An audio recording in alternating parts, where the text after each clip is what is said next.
अमरावतीमधील दर्यापूरमध्ये प्रचंड पाऊस झाला आहे। पुलावर पाणी आलंय, वाहन चालकांची तारांबळ झाली आहे। शेतीचं मोठं नुकसान होण्याची शक्यता आहे। अमरावतीतील दर्यापूरमध्ये प्रचंड पाऊस झालाय, मुसळधार पाऊस झाला आहे। या पावसामुळे पुलावर पाणी आलंय,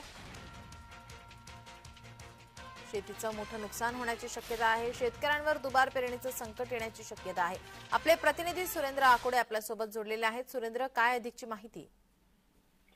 नीलम, खरं तर अमरावती जिल्ह्यामध्ये गेले 3 दिवसापासून संपूर्ण ग्रामीण आणि शहरी भागामध्ये मोठ्या प्रमाणात पाऊस जो तो सुरू आहे आणि एकंदरीत जर बघितलं तर दर्यापूर तालुक्यामध्ये मोठ्या प्रमाणात काल पाऊस झाला आणि या पावसामध्ये नालवाडा जे गाव आहे या गावामध्ये ढगफुटी सदृश्य पाऊस परिस्थिती या ठिकाणी निर्माण झाली आहे।